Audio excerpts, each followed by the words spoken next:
Wolves 0, Arsenal 1. Another frustrating one. I think there were parts of today where I thought Wolves were going to get something out of this game, whether it was a point, whether it was all 3 points. Of course, we had the advantage of being playing against 10 men for such a chunk of the game. Frustrating ourselves to go down to 10, which obviously I'll talk about. But Vitor went unchanged from Monday's team, which I was a little bit surprised about. I felt that he was going to mix up the attack a little bit, maybe. Defensively, we were a little bit shaky. Obviously, Totti was back in the squad. I thought maybe Totti could play or play a part in the game. But I actually thought we throughout the majority of the first half, even before the red card, I thought we did quite well.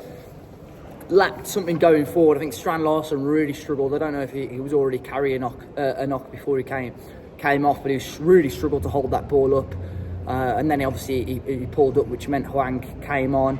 And again, another frustrated performance by Hwang, but I don't want to get into that one too much. But the rest of we just lacked any attacking flow, bite or urgency throughout the game.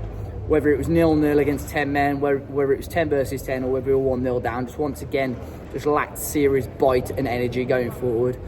Obviously, the big talking points: the first red card for Arsenal, Wolves, win the ball off the counter, and for me, I don't know. At the time, I think Arsenal fans on the ground were really upset about it, maybe because they thought it was a little bit harsh by Michael Oliver. I've not seen it back, but I would have assumed.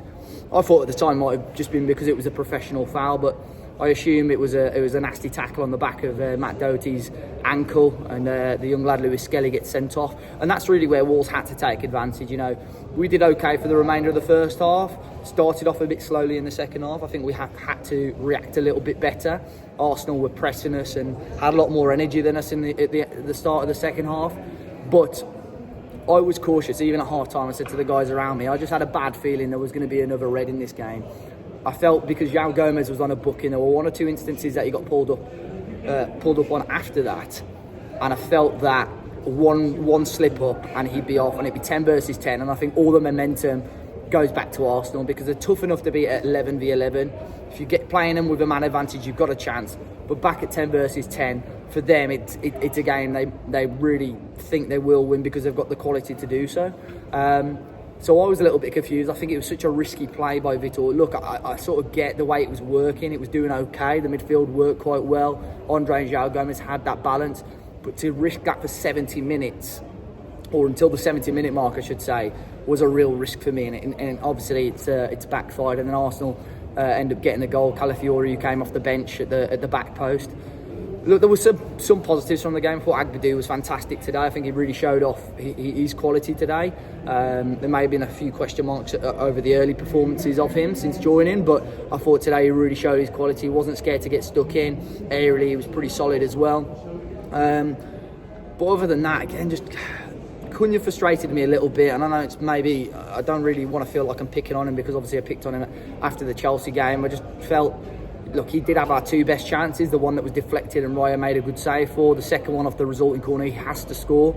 You would have put your house on Cunha putting that into the back of the net. And that was a real sort of sliding doors moment, I think, from the game. And really that was probably one of our only other key chances. Ryan Aït-Nouri had a great one. Ball over the top by Sarr. It's a great first touch by Aït-Nouri. And unfortunately, Ryan makes a good save. But just still a lack of urgency, lack of bite, lack of energy from Wolves.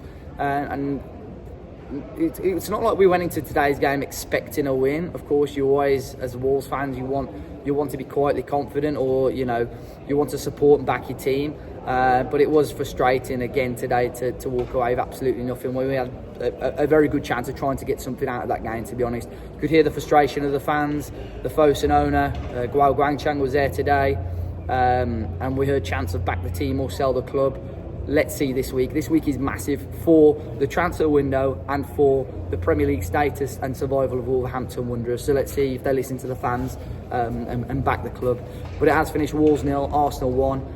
If you caught the game today, let me know your thoughts in the comment section. Hit that like button, subscribe to the channel, and we'll be back for the next one. Cheers.